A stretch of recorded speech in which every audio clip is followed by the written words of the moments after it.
Hi, I'm Richard Maraj, Senior Minister at Unity of Phoenix Spiritual Center, and I want to thank you for visiting our website and for tuning in to today's message. If you feel inspired by today's talk, I really encourage you to make a donation by hitting that button below and making a contribution to this ministry.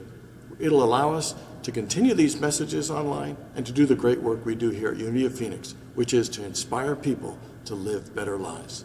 So thanks for tuning in, thanks for your support, and we hope to see you at a Sunday real soon. Morning again, everyone. And a shout out to everybody who tunes in and watches us online. Thanks. So we're going to start with a joke. It's an oldie, but it's a goodie. I think you're going to love it again. Here we go. So this woman accompanies her husband to the doctor's office, and after the checkup, the doctor calls the wife in to chat with him alone. And the doctor says, I have some really, really bad news. Your husband is seriously ill and perhaps terminally ill. He could die if this isn't treated correctly. And for his condition to reverse, he has to be under as little stress as possible, no stress. And so you need to follow my instructions precisely to maintain his health and keep him alive. First, I need you to make a healthy breakfast for him in the morning, and then let him rest after breakfast. Make him a healthy, delicious, light lunch, and then make him something of his favorite for dinner. It's important that you're always in a good mood, that you never talk about your problems, you don't complain, no nagging, and of course, no chores for him. He needs to rest and have as little stress as possible. It's important at least twice a day you massage his feet, and then also massage his neck and his shoulders. If you do this for 8 to 10 months, I feel fairly confident his health will come back and he will be completely fine. And then driving home, the husband turns to the wife and said, "What did the doctor say?" And the wife said, "Doctor says you're going to die." And so,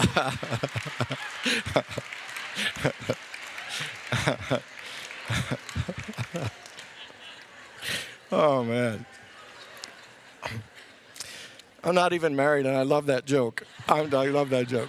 So, and the thing about it is, every one of us is going to die. Every person dies. No one escapes death. Death is an inevitable part of life. And I would bet everyone, when we heard that phrase, every one of us is going to die, you're going to die, I'm going to die, probably doesn't create a lot of warm fuzzies for anybody. We probably have a little bit, that's a little downer, Richard. That's a little bit negative, a little sad. But the truth is that death is a part of life.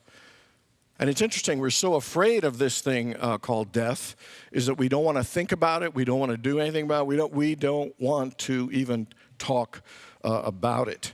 Most of us, when it comes to death, is like Woody Allen, who said, it's not that I'm afraid of death, it's just I don't want to be there when it happens. And so, because death is scary. It feels morbid for us. At some level, we think that death is bad, it's wrong, it's a sign of failure. And it is tough to face our own mortality, that when we are no longer in these physical bodies. Another thing is that we tend to feel unprepared for death. Sometimes our stuff's not in order financially, sometimes emotionally. We're not ready to process it or even emotionally ready to have the loss of a loved one. Another thing about death is it tends to trigger in us all the things that we have not accomplished yet. Thinking that I need more time. And then the fourth one is that death sometimes forces us to look at our lives and say, am I really living the way I want to live? Am I really showing up in life in the way that I want to show up? And the thing also, it asks us, what is really important to me? What are the values and priorities I have? How many people would admit, and even for a few minutes, that you felt a fear of death at some point in your life? Okay. And so here's the amazing thing. I'm always amazed. They say the number one fear is public speaking. And then the second one is snakes. And the third is death. I just don't even get how public speaking is number one. It doesn't even make sense over snakes or death. I mean, that's like you're walking out in the desert. No one says, a podium. It makes sense.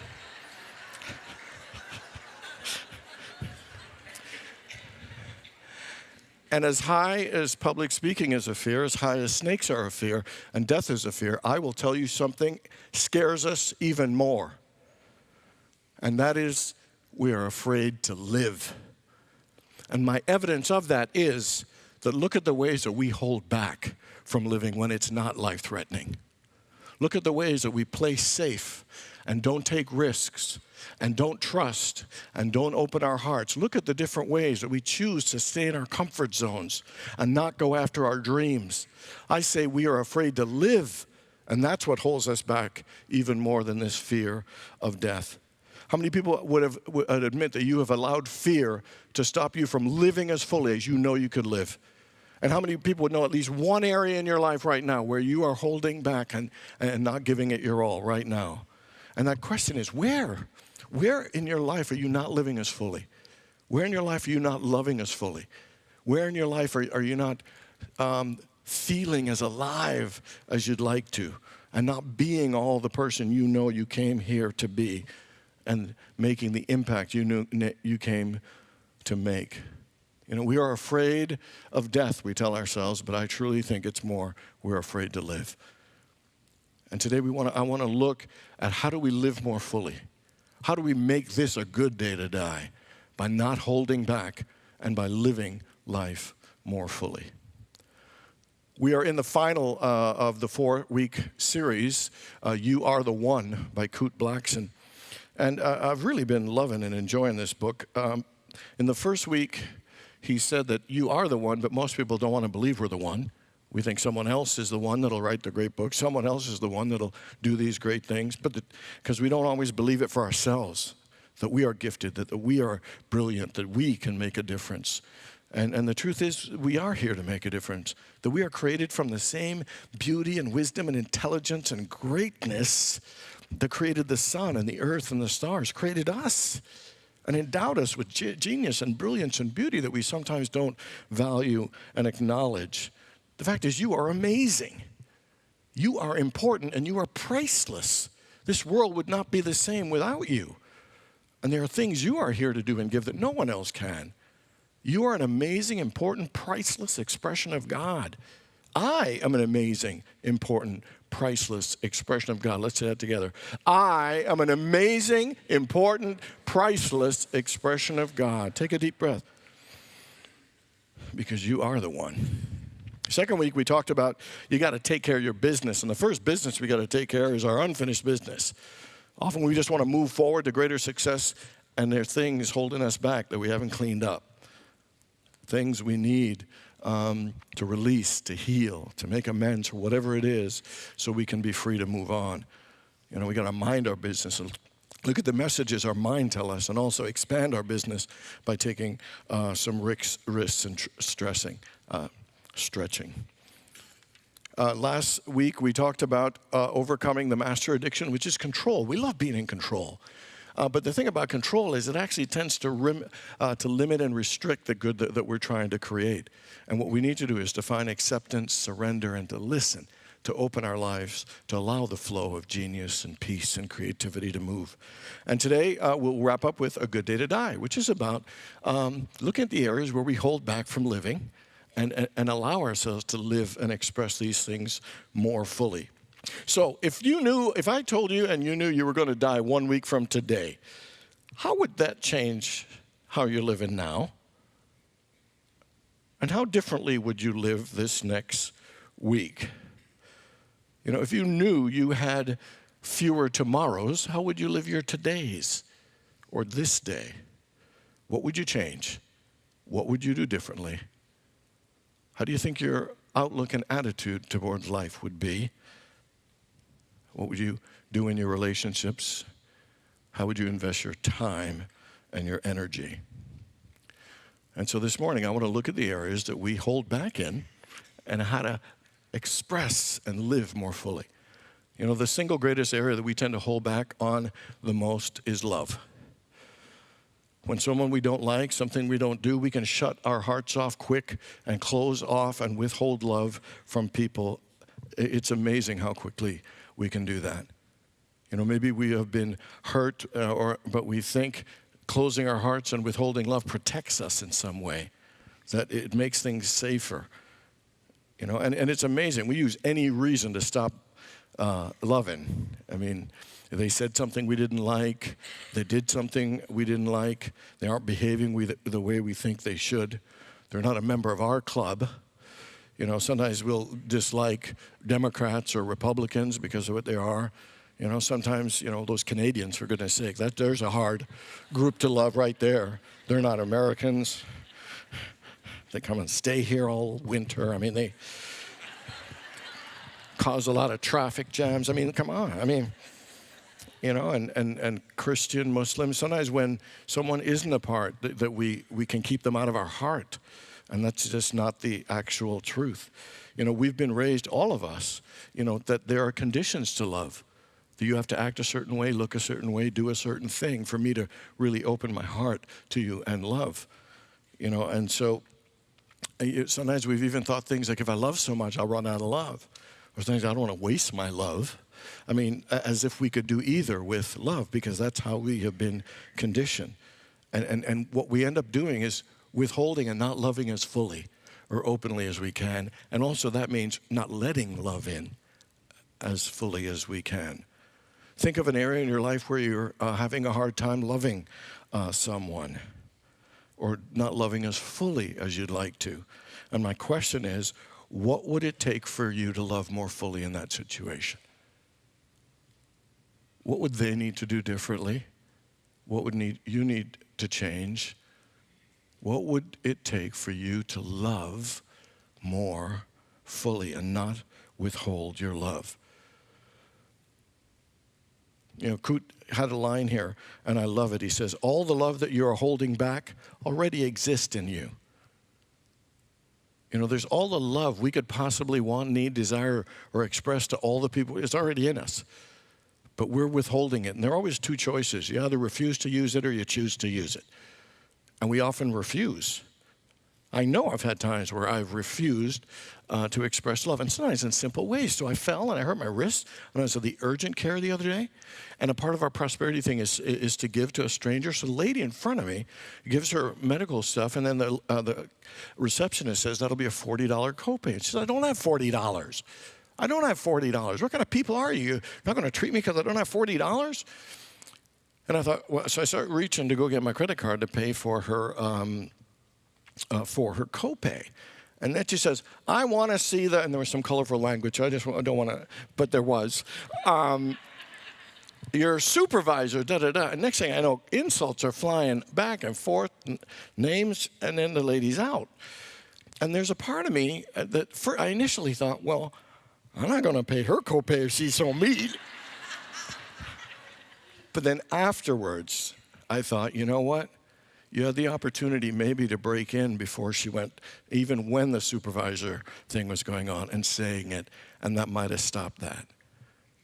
You know, we sometimes use judgments in our head. You don't deserve my love in all these various forms. And I really had an opportunity, and afterwards I felt like I missed an opportunity to love in a greater and more profound way.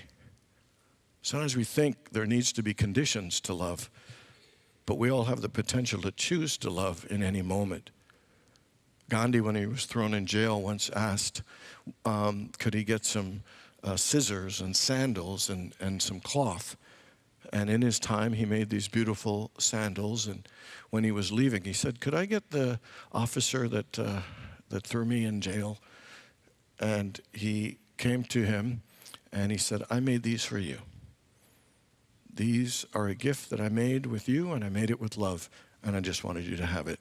And he left. And so here in the situation of injustice, he chose to act from a place of love, showing that it's always a choice. Love is always a choice. It's not always an easy choice, but it's a choice. And where there's always enough love. There is always enough love. You know, in the book, Kut tells about a woman who was a cleaning woman. Her name was Mumtaz, and she was a Muslim. And as a part of the Muslim tradition is to make, if you are able, a pilgrimage to Mecca. And she saved her money for 30 years to be able to go to Mecca. She packed a little bag. She had her money, and she was leaving her home, and she smelled this smell and saw a couple boiling some leaves for their dinner. They were so poor.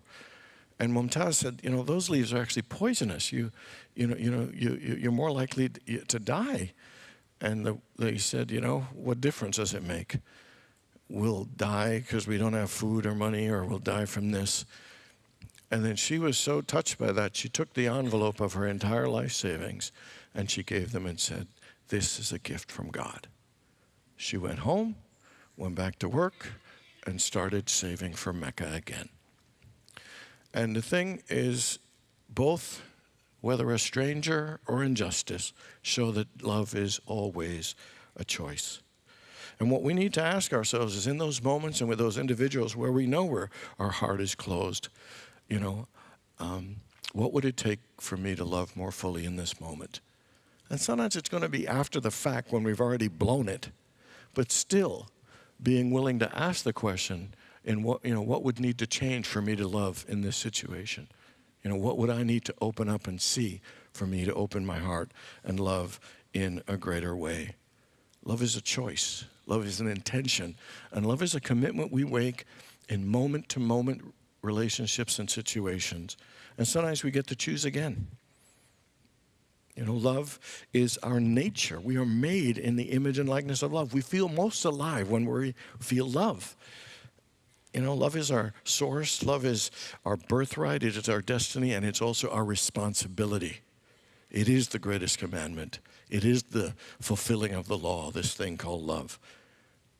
And the kingdom of God is in us. All that love's there. The question is, are you willing to use it? Are we willing to choose to use it and not refuse to use it? So the first thing we need to do for it to be a good day to die is to make sure we don't withhold our love, but we give our love and we choose to be loving. The second thing we tend to withhold sometimes is our joy and happiness. I've been at home sometimes, and you ever feel the blues and you feel like a little funk, and you think, why am I not happy?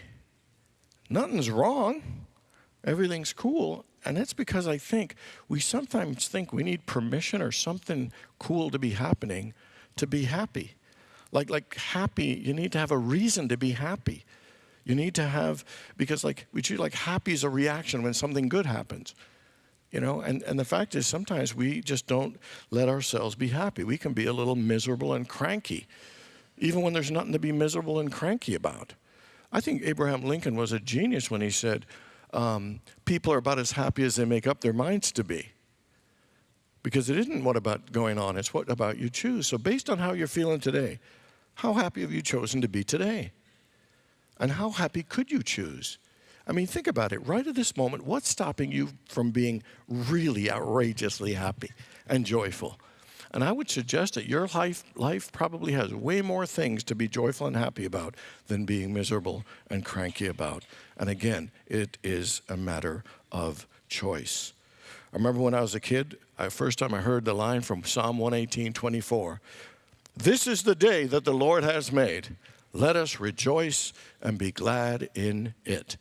When I was a kid, I didn't even know what rejoice meant, but I knew it was good. You could feel the energy, and even as a child, it reminded me to remember how good life is. To remember that and to choose to be happy, to choose to be positive, to choose to be more joyful.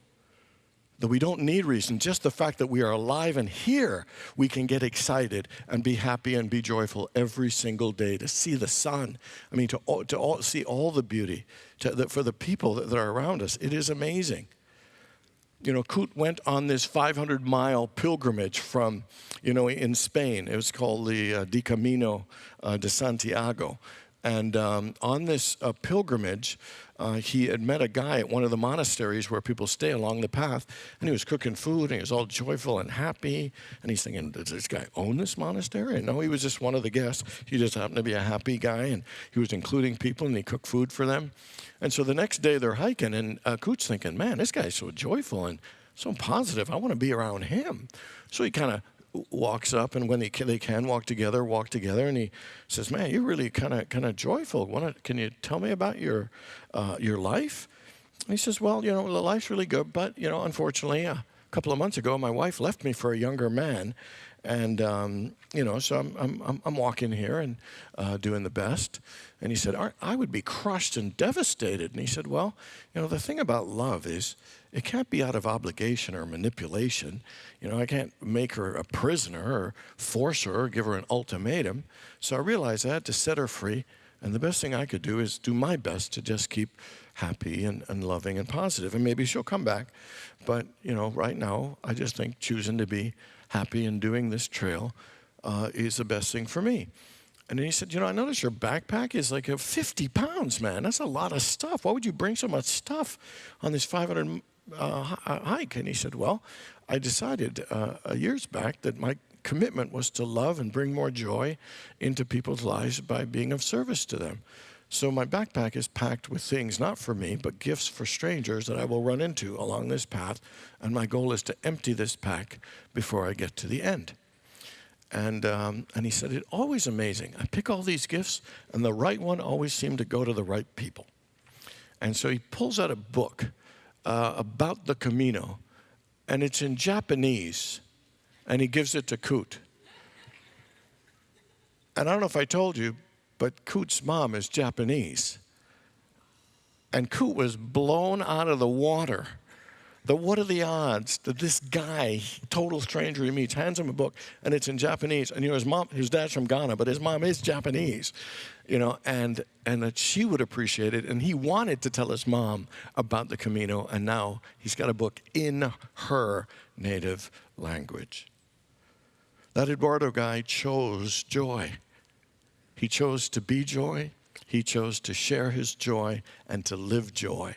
Life isn't perfect for any of us, but we can always choose to be happy and joyful. Yes, cry and grieve when it's needed, but there are many times when there's nothing to grieve and cry about that we still choose to be cranky. And we can choose to be joyful. We can choose to be happy. One of the things I do at home sometimes I have to say, don't we all get excited like I meditate in my backyard? You're just happy to be alive. We always have those moments.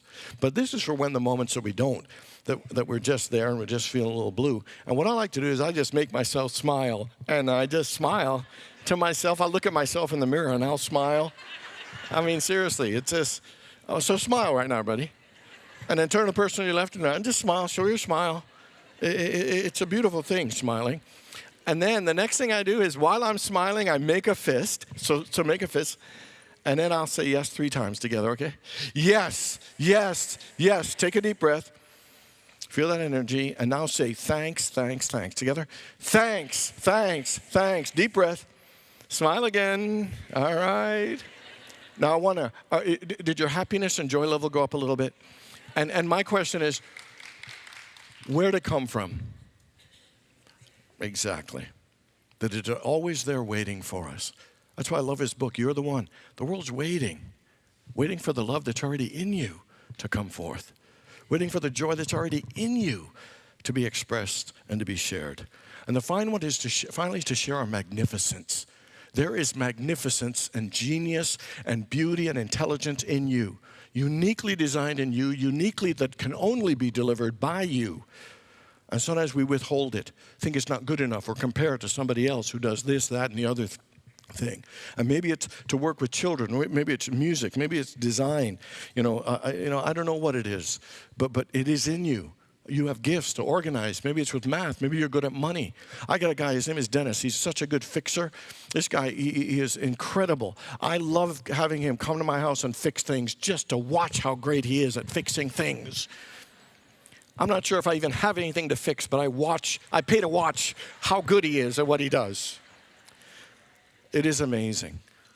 Coot took a guy named Clark to this. He was a multimillionaire, and he's Indian. He's seeing all the poverty in India, and he's thinking, this would take hundreds of millions to improve people's lives here. Hundreds of millions for infrastructure and, a better roads, hospital, blah, blah, blah. And he's getting down.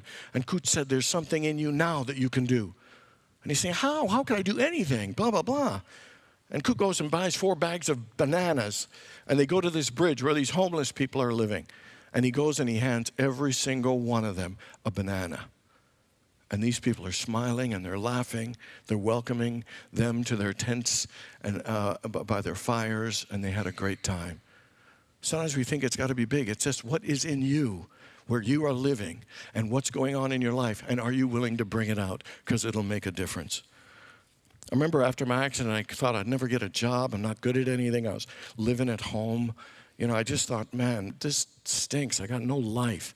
My brother recommended I join Toastmasters, so I joined Toastmasters. On my first speaking contest, there was this platform you had to get on. It was like about 6 inches all the way around. And there were 8 speakers. I was the last one. And I'm thinking, how am I even going to get up on that thing? And then so I'm getting nervous. I'm scared, thinking I'm going to stink at this. And then the first couple of people, they're like walking all over the room, and the people are engaged. And then some of them, like Zig Ziglar, bending down on one knee, and some are using props. And it's just like, oh man, I don't have a chance. I can just stand here. I can't move. And they're using their words, and they're moving all over the place. I stink. I don't have a chance. And so about the 6th speaker, and I'm 8th, I'm just thinking that, I want to leave. But there's a part of me, so I close my eyes, and then, you ever had an intention, or then wondering if the intention had you? Or a voice was, you were speaking, but maybe the voice was speaking to you. So it said, and I don't remember the first or second person, but it was like, just go do your best. And I had this intention, let my words move these people so much that they will feel that they went on a journey, that they will feel this sense of experience, that their minds will be stimulated, their funny bones will be tickled, and their hearts will be touched. And let that experience happen, me standing right where I am doing what I'm here to do, and leave them inspired and positive and uplifted. Amazingly, I won that contest that night. Amazingly. And I went on to win other things at Toastmasters and the World. But the point I'm trying to make is that even when you think you got nothing, and that you're missing elements like I thought I did to be a great speaker, to be successful in your life, even if you think it's missing and not good enough, God has put enough genius in you that if you bring it forth, it will change lives, it will touch, it will help, it will inspire. Don't compare yourself to anyone. Bring out the very best of you. And know it is in you. It really is in you. Death does scare us. But living scares us more. And the important thing is it's okay to be afraid and be nervous, but don't let it stop you from living. Don't let it stop you from feeling joy. Don't let it stop you from investing your spirit, because you came to sing a song that only you can sing, to give a gift that only you can give, and to make a difference that only you can make. Stop holding back, because the world is waiting for you. The world is waiting for your love, for your joy, and your magnificence to be fully shared, because you are the one. God bless you.